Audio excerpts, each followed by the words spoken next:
Hi, everyone. It's my Wednesday night question and answer.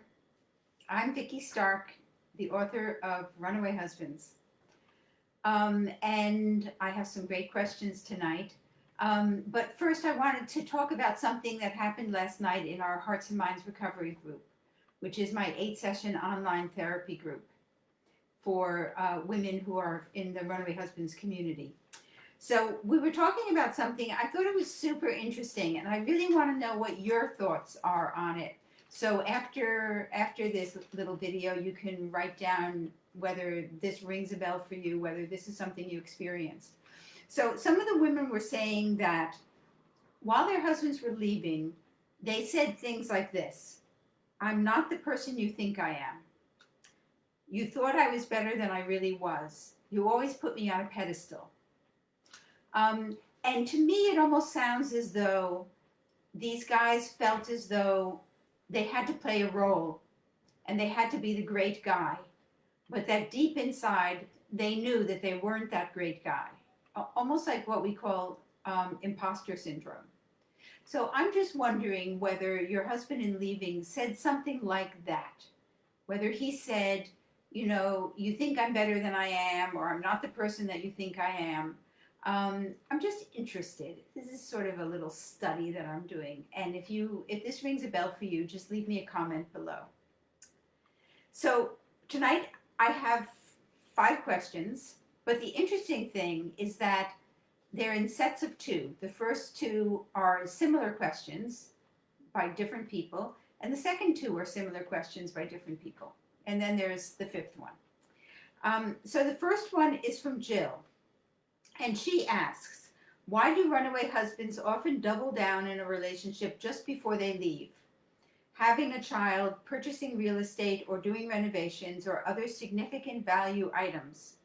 Why do they appear extra invested and then blindside? It makes no sense. Why would they bother? Is it an attempt to fill that empty hole or sense of restlessness that they have? And the next question along the same lines comes from Tina, and she says, how can a runaway husband look you in the eye and hold conversations about the future while booking Hawaii for an anniversary 10 months in advance? Creating new gardens in the yard. It's very similar to the previous question. From I love you on a Thursday morning to not coming home on Friday night at all to I don't love you on Saturday. It just hurts. So it's an interesting question. And I myself had a similar, when I read the question, I remembered that my own husband was planning a trip to Italy just before he left. And so maybe this is something that other people have experienced as well. And I was thinking, like, why would they invest in the relationship, even to the extent of having a child? And I've heard about this before, renovating. People say, oh, we just built our dream house, or we just bought a cottage somewhere. And in thinking it through, I think I understand what's going on there. And it has to do with the inherent ambivalence that a lot of men feel before they leave. For a period of time, if there is an affair, for a period of time, they're weighing, should I stay with my wife, have all that security, be with somebody that I know, be with a good person, or should I leave and go with my girlfriend where things are insecure, I don't know what's going to happen with my family, and all of that stuff. And so perhaps by investing in the relationship, they're trying it on for size. If I really go all the way with my wife, is it going to feel good? Is this what I need in order to feel better?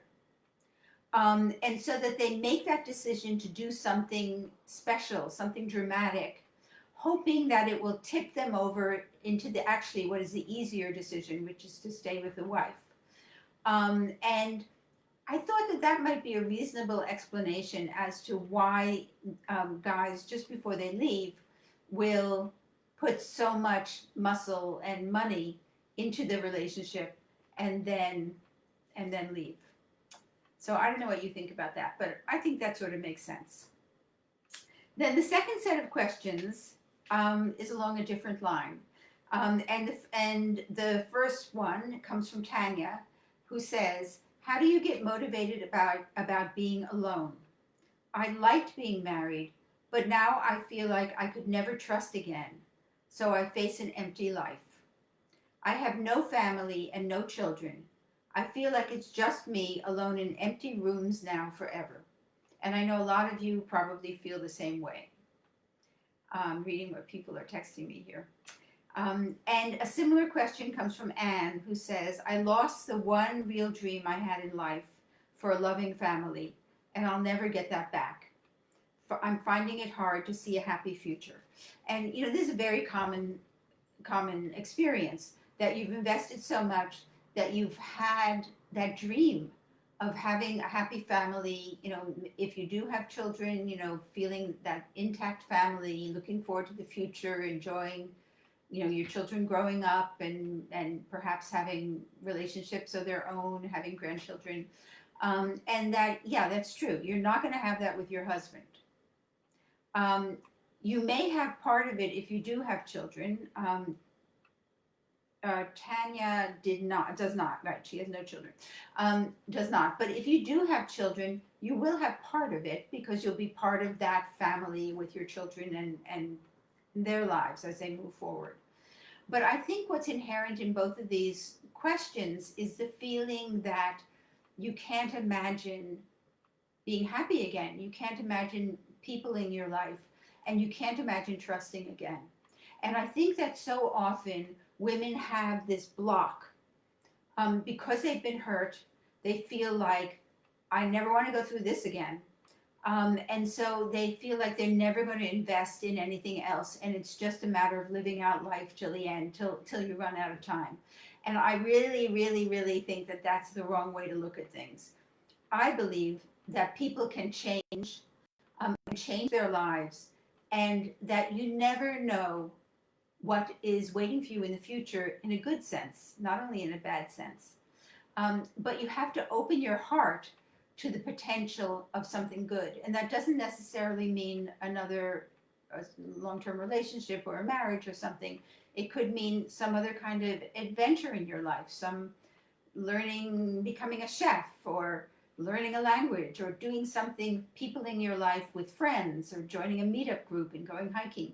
But filling your life, and saying to yourself, I'm not going to let him determine the quality of the rest of my life. That's me. I have to determine the quality of the rest of my life.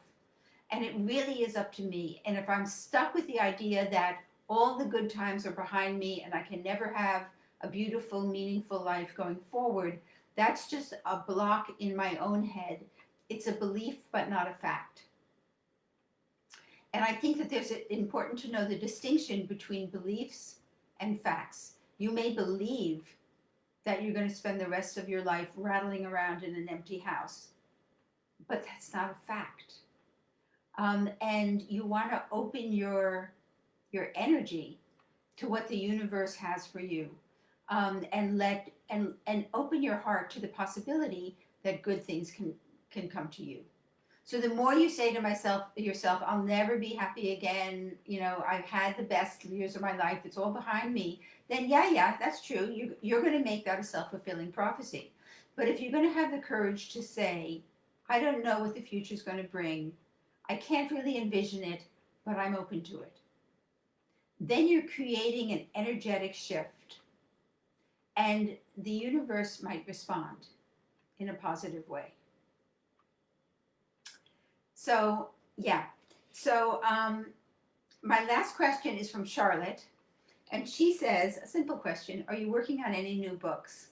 So that brings me to the exciting thing that's happening this weekend, which is that I'm starting to do work on a topic that is dear to the hearts of a lot of the women in our community, which is how to help your children who have become estranged or have a conflictual relationship with their dad.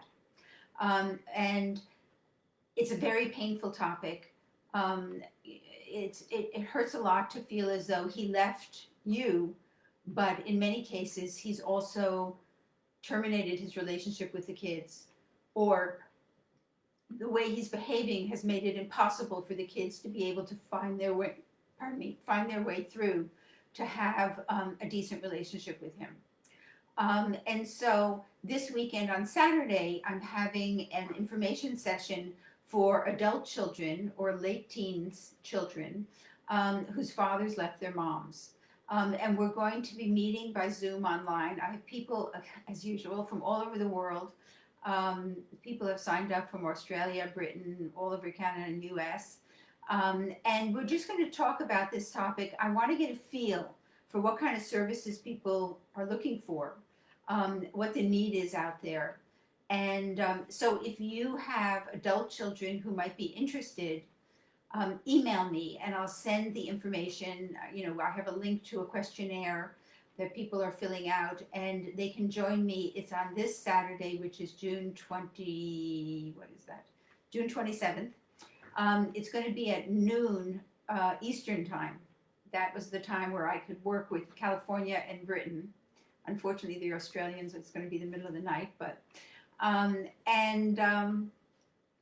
and whoever's interested in joining us, it's very informal. It's going to be a lot of people, but we're just going to be talking about this issue of that disruption in the relationship with the father, or the cutoff in the relationship with the father after the parents separate, or after the dad leaves. So that's it for tonight. Thanks for tuning in, and I will see you next week.